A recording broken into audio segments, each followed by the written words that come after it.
p.m. This video meets the criteria for legal fair use and those YouTube's guidelines. No citations or example media herein disconstitute infringement and the Digital Media Act. Satire journalism. Tisk, tisk, tisk. Look at you. Uncultured. Unsophisticated. Yo. Guy. 40 hours before upload. Actually, don't even upload it, to be honest. Don't upload it. Sophisticated. Middle class. No, don't speak. You'll just make me row up. I'd say cover up with this dinner jacket. But I'm afraid that you'd get your head stuck in the sleeve and asphyxiate. Help, I'm stuck. Listen, lowborn. Don't you want to be refined? Don't you want to be fancy, like moi? That's French. I don't expect you to know what it means. But I have some good news. Before this financial year ends, I have decided to make a charitable deduction. It's you, champ. For you see, You can have premarital sex. There's virus. I have made several videos, though, which will show you how to bluff your way to the inner circles. Undetected. Yes. By the time the elites find out, Neon Genesis Evangelion is psychological and intense. it will be too late. I get you in, you eat all the hors d'oeuvres, and we get out. That's the plan. I don't know what's happening. Begin your instruction with theater, the YouTube premium of upper society. And the first section, symphony. The first period of performance, that's called Baroque, from 1600 to 1750. This featured Bach and Vivaldi. Now there was also a guy named Giuseppe Tartini, and he was the best one of them all, because the guy in the game! He had a dream, where the devil showed up and presented him with a deal.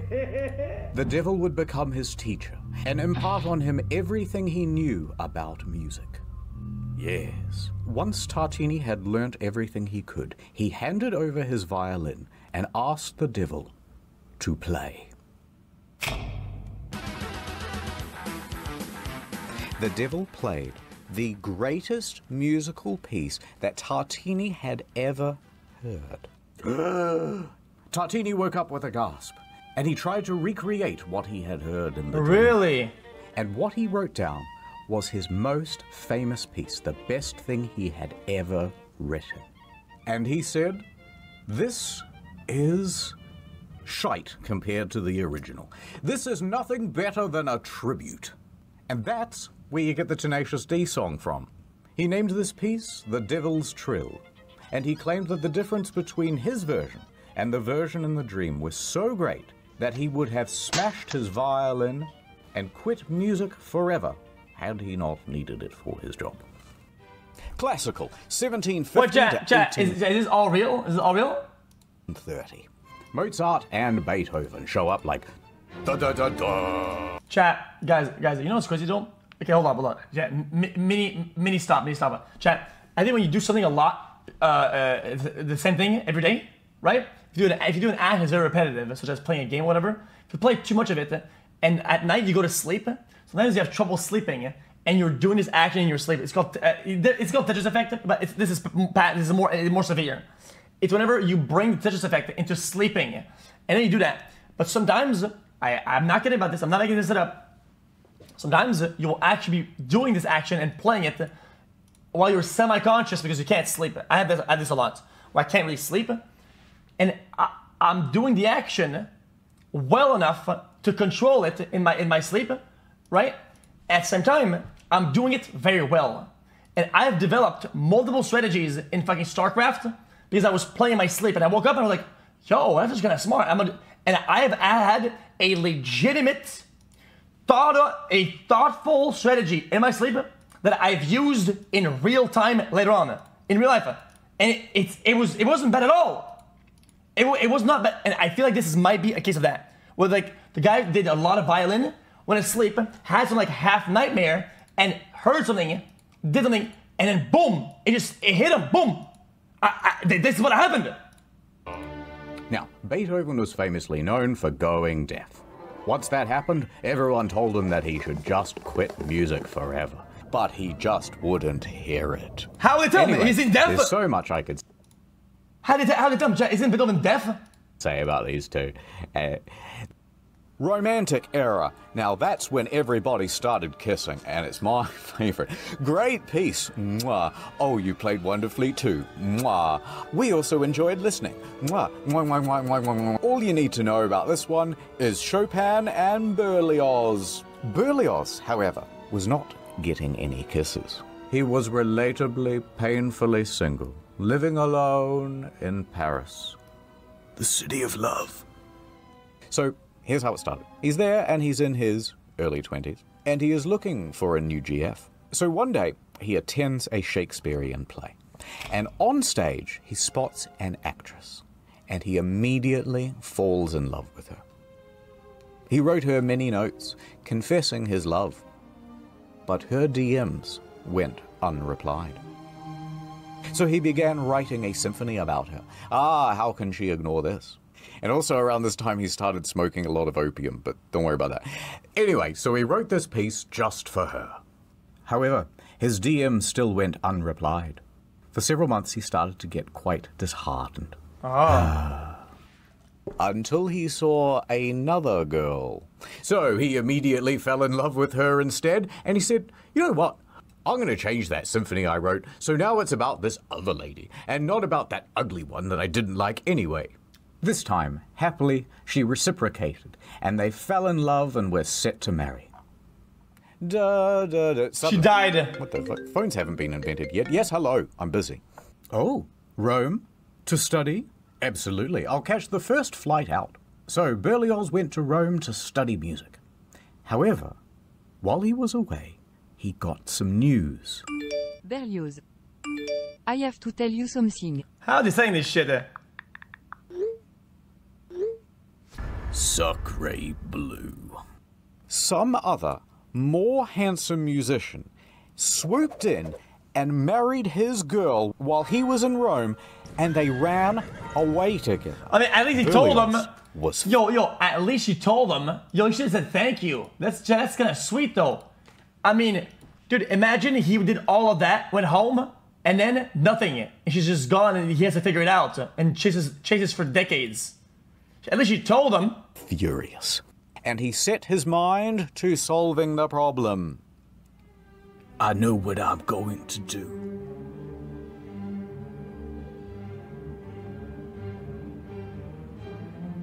I'm gonna murder her and her lover and her mom, and then I'm gonna do a self-murder.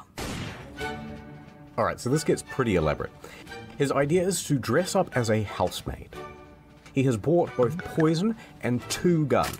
Now he is going to sneak into the house of his ex-fiancée, and there she and her mother... See, chat, yes. If people at the time just had fucking, like, porn, this is saved. See, that's what, at the time people had too much time on their hands and not much to do, okay? If you think about all this shit, okay, and you just jerk off, boom, it's done. It's literally done. Have you ever texted some girl, right, that you like, and she's kinda hot, whatever, and it seems like a big investment of time, and you're like, oh man, yeah, right? What? You probably jerked off at one point, right? What happens then? Fuck that shit. You're over it, right? Do that. Sometimes all it takes, it really shaves off all the garbage in your head, and then it's just a raw you. And a lot of times when you see like that girl, you don't really want her. You're just gonna being a horn dog, dude. Like, shut up. So like, that's what I'm saying is it makes a lot of sense. Will be sipping tea, which he has already poisoned. Then he will pull off the clothing and reveal himself. Blam, blam, sad overture.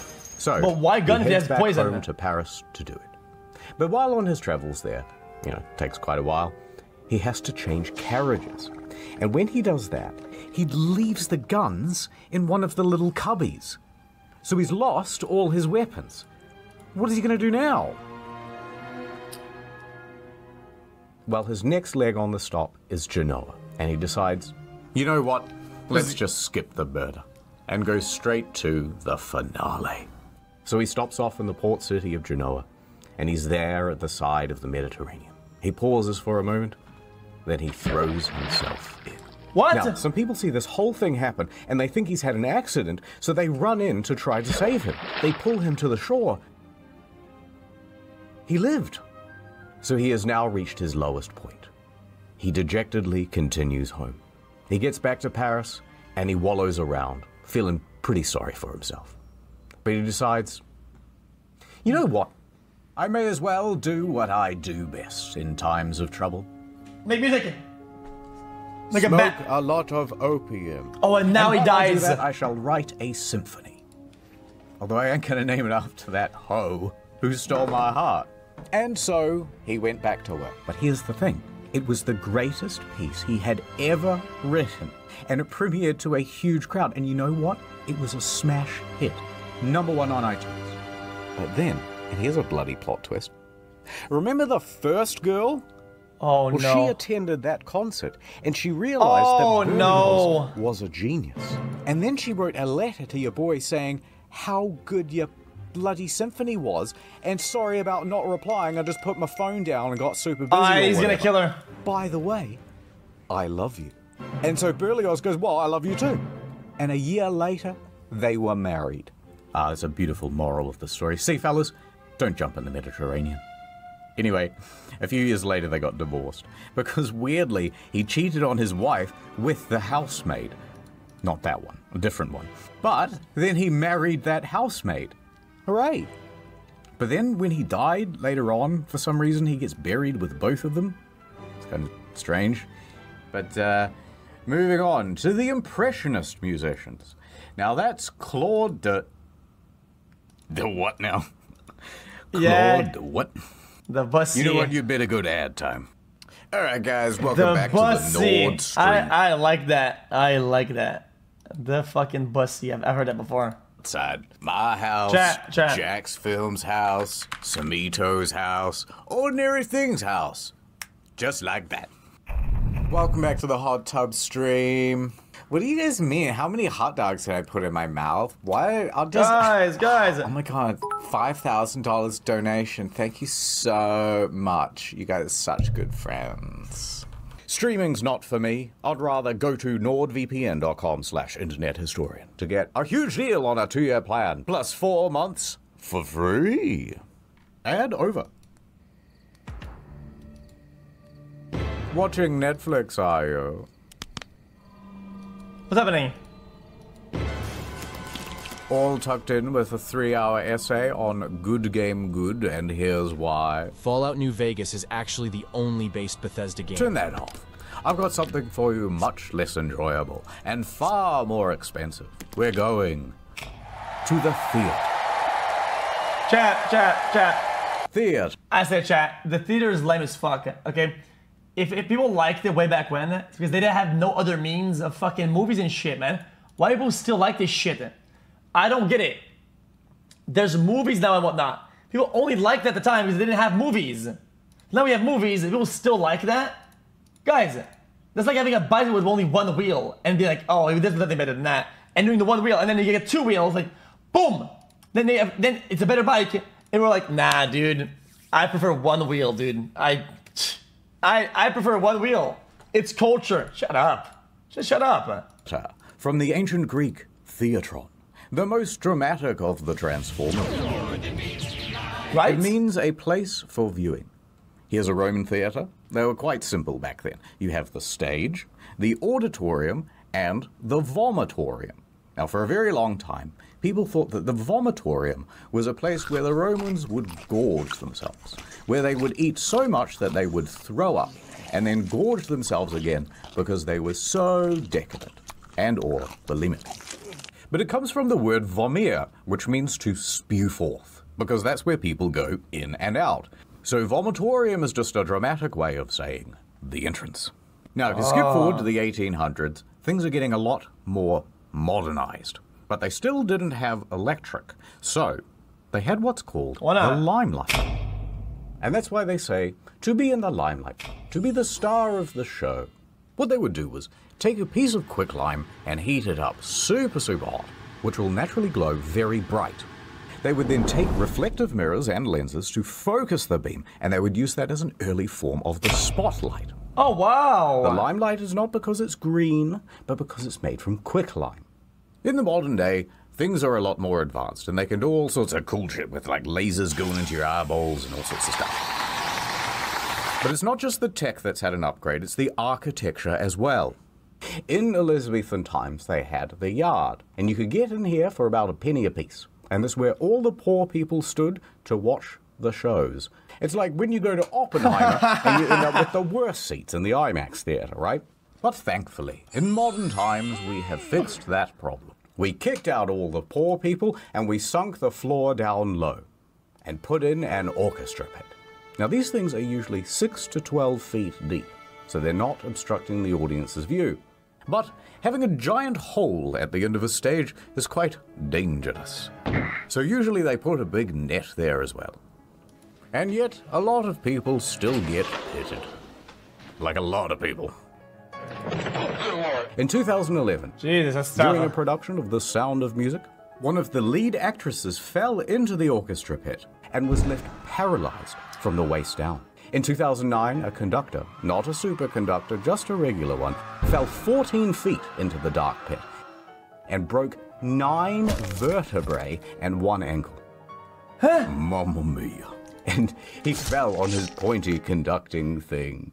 At the Bolshoi Theatre, a violinist died from his injuries after falling into the pit. This theatre is prone to all sorts of accidents, by the way. It's kind of cursed. But performers and musicians aren't the only ones falling into the pit. In 1988, an 82-year-old man fell from his balcony box seating all the way down into the pit during a performance of Macbeth. He died. Very spooky. Okay, Even well, already that's dead his people fault. are getting pitted.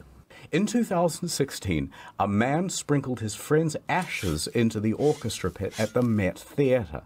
This happened during the intermission, and it was a sort of tribute to a mentor of his. But of course, people went, "What the hell are you doing?" And he goes, "Oh, I don't know." And he flees the scene.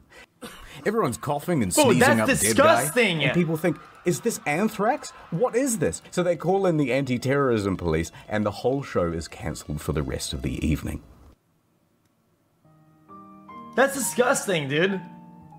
Yo, A quick... I don't get that it's just carbon. What do I care? Dude, bro, that's fucking cadaver dust that you're breathing in, dude.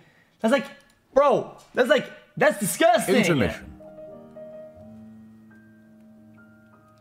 Or is it? Ooh, fiddle-tee-dee, I am the trap master. Not like that. Do not ask me to reveal my secrets, woman. I have dedicated my life to the mysteries of the theater. Ah, the theater. She has so many enigmatic traps. Let us start with the most simple, yet devious. The wall trap. It allows the actor to walk directly into the set piece. Ah, where did he go? Nobody knows. Cast your eyes over here to the genie trap. Now the victim stands on this dumbwaiter, and a counterweight launches their hapless body up onto the stage. Wheesh! In the olden days, this circle of flaps would sometimes go on top, and then that would make the whole thing just one way. Now, back when they made this thing, they didn't have hydraulics. So instead, they'd have like 6 stagehands pulling as fast as they could. And sometimes it would go totally wonky, or it wouldn't open properly, or they'd only get about halfway through. Oh no, yeah, Oh, dude, well, I thought I saw. guess that's it. There's only 2. Wrong. This is the vampire trap. And if I want to come back up again, this is called the sunroof trap. Very cool. Watch out for the closing doors on this one. It managed to trap Spider-Man's foot back into production in 2013. Me and the Green Goblin, we collabed on this one. All right, there's one more. The ghost glide. What you do is stand on this slidey bit, and it ascends diagonally, which makes it look like he's coming out of the ground. But the ladies are there yawning, they're That's going, kinda "Eat, short chill." ghost." But then, 5 foot, 5'1", 5'2". All the ladies are turning their heads now. 5'3", 5'4", 5'5". All the ladies are loving it. Now, I bet you're wondering, what happens to the actors when they go down these traps? Are they dead and gone forever? Yes, sometimes. Wait, really? In 1888, Frederick Federici was playing the role of Mephistopheles in Faust at the Princess Theatre in Melbourne.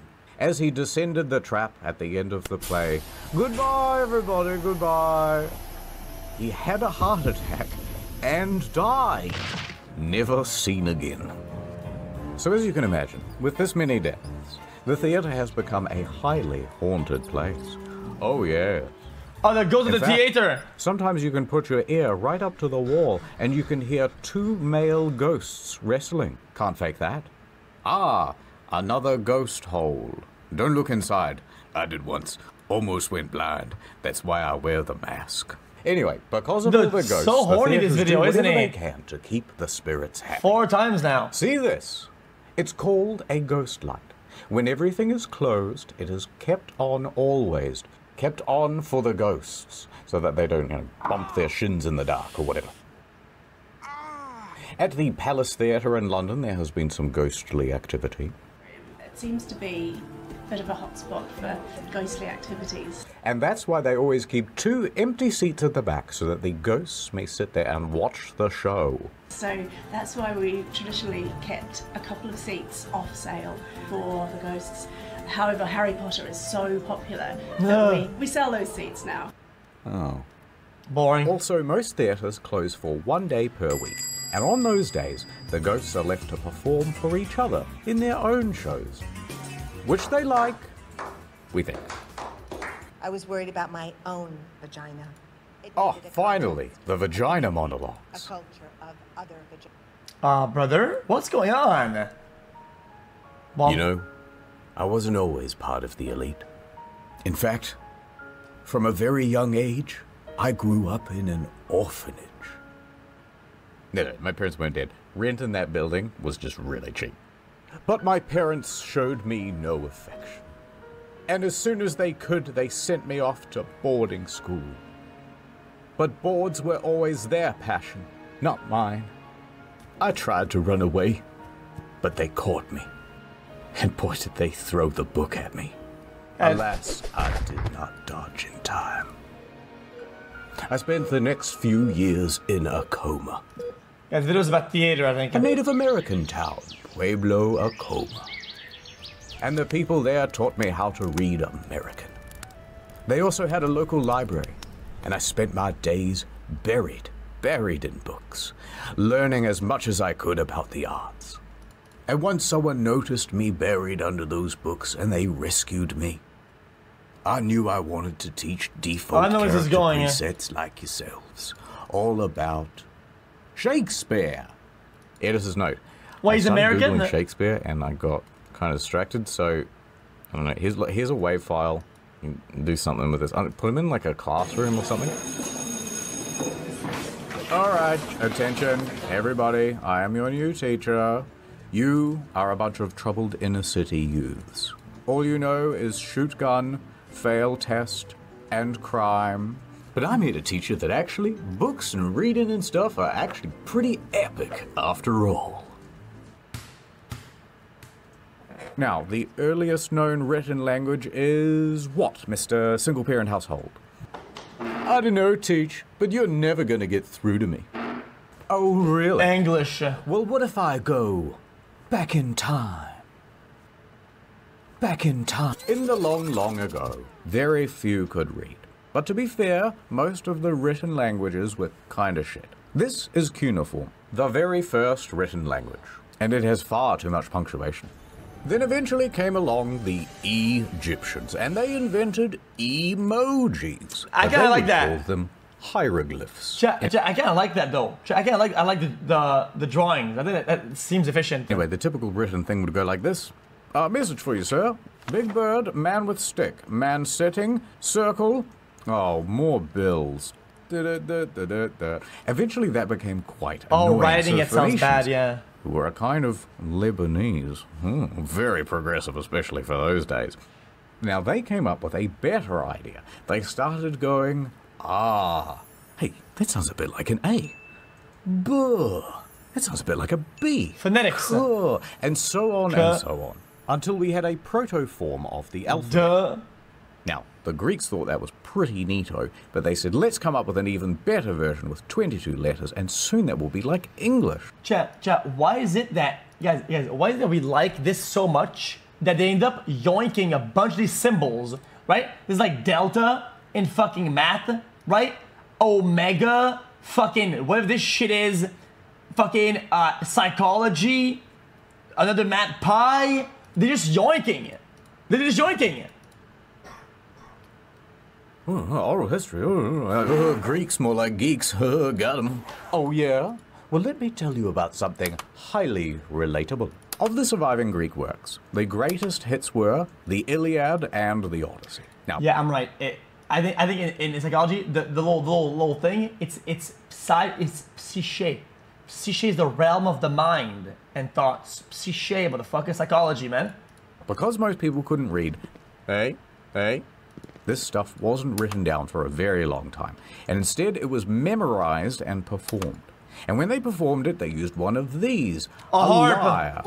Now, this was great for conveying tone, right? So here's a soft bit, doo-doo-doo, but then this is a big dramatic bit. Dun, dun, dun, dun, dun, dun, dun, dun.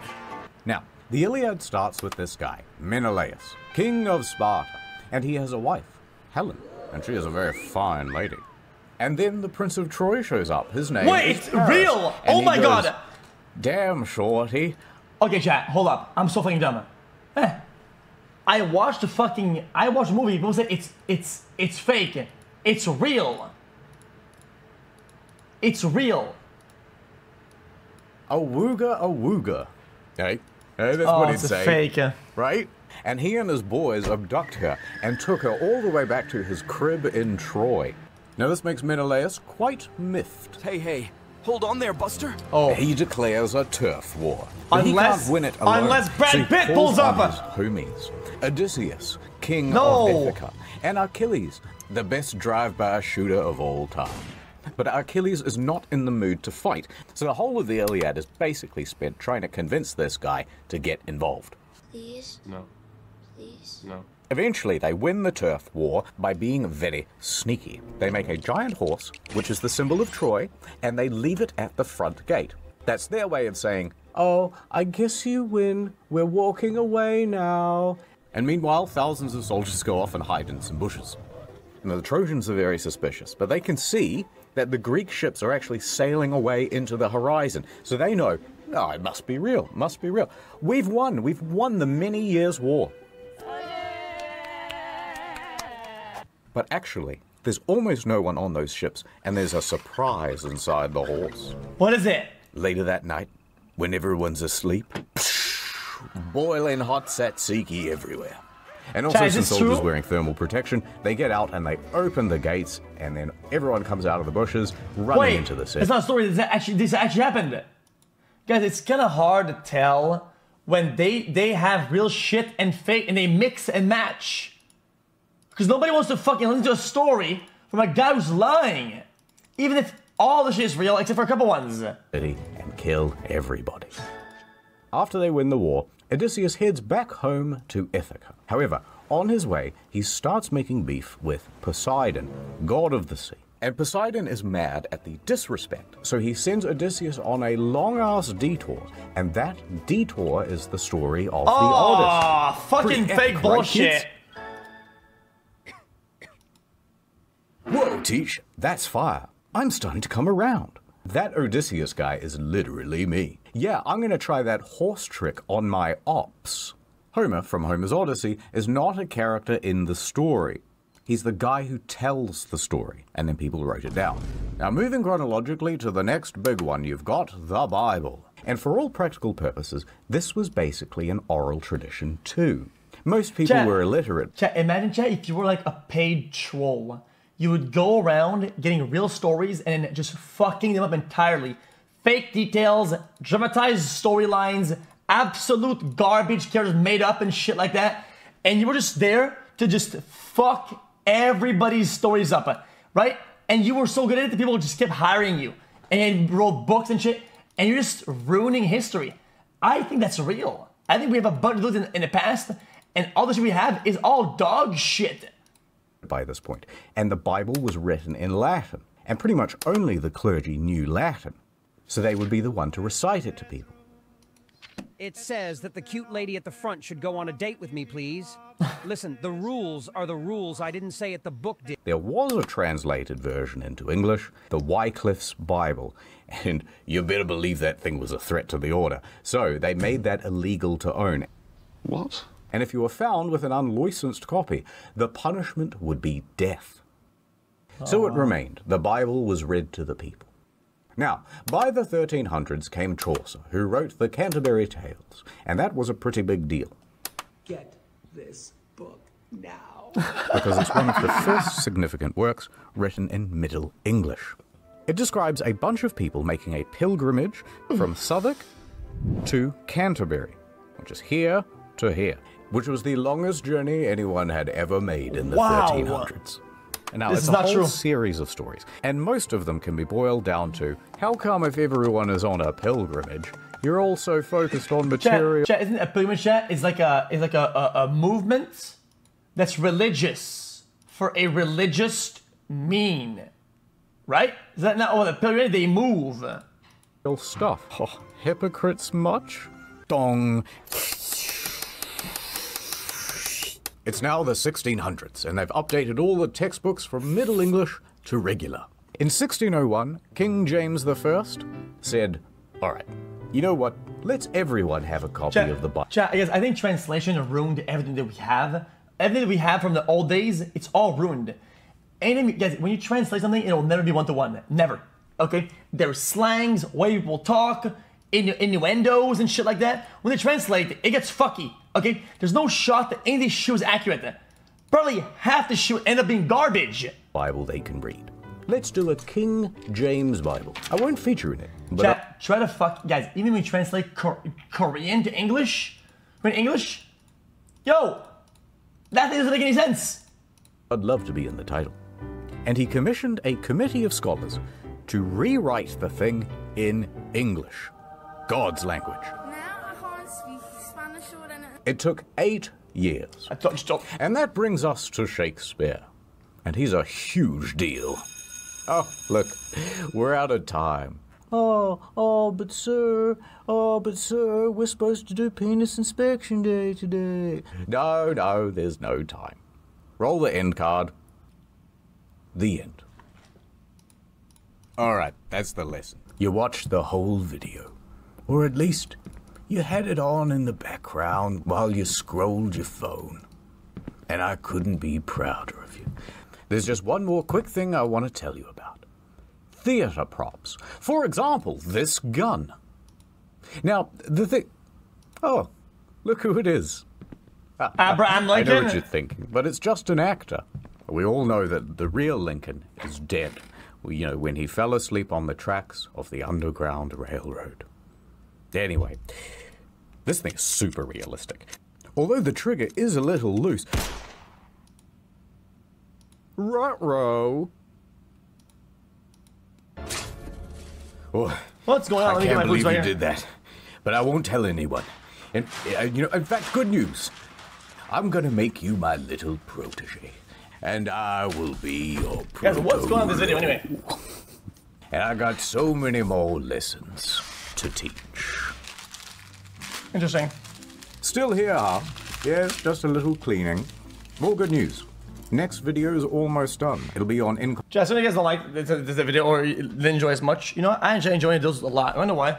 Because I like learning about shit, believe it or not. Okay? I don't like going to school to learn it because you learn all the stuff and the small stuff about a topic, and I lose interest, okay? I think this is like enough that like I keep interest in, and I learn at the same time, you know?